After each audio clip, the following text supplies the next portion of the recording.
Hello friends, இன்றைக்கி நம்ம road சைடில் கிடைக்கக்கூடிய மசாலா சுண்டல் தான் பார்க்க போகிறோம். இந்த சம்மர் லீவில் குழந்தைங்க டெய்லி ஒரு ஸ்நாக்ஸ் கேட்டுகிட்டே இருப்பாங்க. சமைக்கிறத விட யோசிக்கிறது தான் ரொம்ப நேரம் எடுக்கும். இந்த தடவை நீங்கள் கவலையே பட தேவையில்லை. என்னோடய சேனலை சப்ஸ்கிரைப் பண்ணி வச்சுக்கோங்க. டெய்லி ஒரு ஸ்நாக்ஸ் வீடியோ கண்டிப்பாக வரும். 1/4 கிலோ ஒயிட் சுண்டல் எடுத்திருக்கேன். இந்த சுண்டலை எப்போவுமே நீங்கள் நைட் ஃபுல்லாக ஊற வச்சு மறுநாள் செய்யணும். ஒவ்வொரு தடவை நம்ம ஊற வைக்க மறந்துடுவோம். ஆனால் இந்த டிப்பை யூஸ் பண்ணிக்கோங்க. நீங்கள் 1.5 மணி நேரம் ஊற வச்சாலே போதும். அதுக்கு நான் சுண்டலை நல்லா அலசிட்டு ஹாட் பாக்ஸில் போட்டுட்டு ஹாட் வாட்டர் போட்டுட்டு க்ளோஸ் பண்ணி ஒரு 1.5 ஹவர் டிஸ்டர்பே பண்ணாமல் விட்டுருங்க. நல்லா உங்களுக்கு சோக்காகி வரும். 1.5 மணி நேரம் கழித்து நீங்கள் ஹாட் பாக்ஸ் ஓப்பன் பண்ணி பார்த்துருந்தீங்கன்னா, நீங்கள் எப்படி ஓவர் நைட் சோக் பண்ணிங்கன்னா நல்லா உப்பி வந்திருக்குமோ அதே மாதிரி இருக்கும். இப்போ நீங்கள் குக்கரில் ட்ரான்ஸ்ஃபர் பண்ணிவிட்டு 4 விசில் வச்சு எடுத்திங்கன்னா சுண்டல் ரெடி ஆகிடும். சுண்டல் 4 விசில் வர்றதுக்குள்ளே நம்ம மசாலாலாம் ரெடி பண்ணிடலாம். வாங்க மசாலா ஐட்டம்ஸ்லாம் என்னென்னு பார்த்துடலாம். 2 மீடியம் சைஸ் வெங்காயம் எடுத்திருக்கேன். 1 பெரிய சைஸ் தக்காளி எடுத்திருக்கேன். 2 அளவுக்கு இஞ்சி எடுத்திருக்கேன். 4 பெரிய பல் பூண்டு எடுத்திருக்கேன். ஒரு க்ரீன் சில்லி எடுத்திருக்கேன். இது எல்லாமே மிக்ஸி ஜாருக்கு மாற்றிடலாம். குழந்தைங்களுக்காக செய்யும்போது ஒரு க்ரீன் சில்லி போட்டாலே போதும், காரம் கரெக்டாக இருக்கும். இது எல்லாமே ஒரு மிக்ஸி ஜாரில் மாற்றிட்டு நல்லா மையாக அரைச்சி எடுத்துக்கோங்க.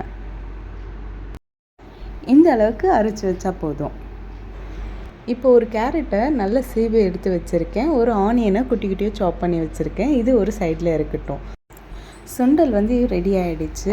நம்ம எப்படி ஓவர் நைட் சோக் பண்ணி வேக வைப்போமோ அதே மாதிரி இருக்குது பாருங்கள்.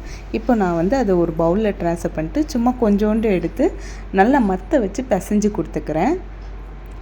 இது ஒரு சைடில் வச்சுக்கோங்க. இப்போது மசாலா ரெடி பண்ணிடலாம். அதுக்கு ஒரு பாத்திரத்தில் 4 ஸ்பூன் அளவுக்கு எண்ணெய் போட்டுக்கோங்க. எண்ணெய் சூடாயிட்ட பிறகு நம்ம அரைச்சி வச்சுருக்க வெங்காய தக்காளி பேஸ்ட்டை இதில் போட்டுடலாம். 3 நிமிஷம் வரைக்கும் வதக்கிட்டே இருங்க. வதக்கிட்டே இருந்தீங்கன்னா உங்களுக்கே அந்த மசாலா கட்டி ஆகிட்டே இருக்கும். அதே மாதிரி எண்ணெயும் பிரிஞ்சு வரும். இந்த மாதிரி ஆனால் போதும். இந்த ஸ்டேஜில் மசாலா சேர்த்துடலாம். 1/2 ஸ்பூன் மிளகாத்தூள், 1/2 ஸ்பூன் கரம் மசாலா தூள், கலந்த மிளகாத்தூள் 1 ஸ்பூன் போட்டுக்கோங்க.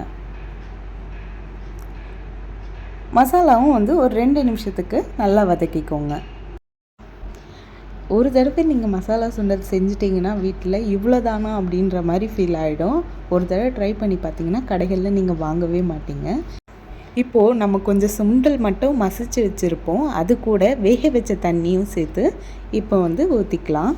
ஊற்றிட்டு நல்லா கிளறி விட்டுட்டு ஒரு பாயில் வர வரைக்கும் விட்டுருங்க.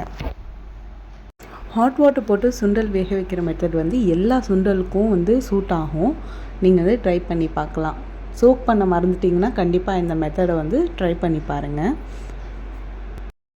இப்போ பாயில் வந்துருச்சு. நம்ம எடுத்து வச்சிருந்த சுண்டல் ஆட் பண்ணிக்கலாம்.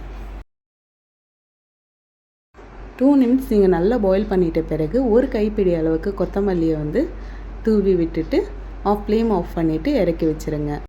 மசாலா சுண்டல் ரெடி ஆகிடுச்சு. சர்வ் பண்ணும்போது நம்ம நறுக்கி வச்சுருந்த வெங்காயமும் சீவி வச்சுருந்த கேரட்டும் மேலே தூவிட்டு, இப்போ மேங்கோ சீசன் போயிட்டுருக்கிறதுனால மேங்கோவும் நல்லா சீவி போட்டு கொடுத்தீங்கன்னா டேஸ்ட் சூப்பராக இருக்கும். இந்த சம்மர் லீவில் உங்கள் குழந்தைங்களுக்கு ஏதாவது டிஃப்ரெண்ட்டான ஸ்நாக்ஸ் செஞ்சு கொடுக்கணுன்னா மறக்காமல் என்னென்ன சேனலை லைக் அண்ட் சப்ஸ்கிரைப் பண்ணிக்கோங்க. என்னோடய சேனலில் சப்ஸ்கிரைப் பண்ணவங்க பார்க்குறத விட சப்ஸ்கிரைப் பண்ணாதவங்க தான் நிறைய பேர் பார்க்குறீங்க. தயவு செஞ்சு சப்ஸ்கிரைப் பண்ணிட்டு பாருங்கள். எனக்கு ஒரு மோட்டிவேஷனாக இருக்கும்.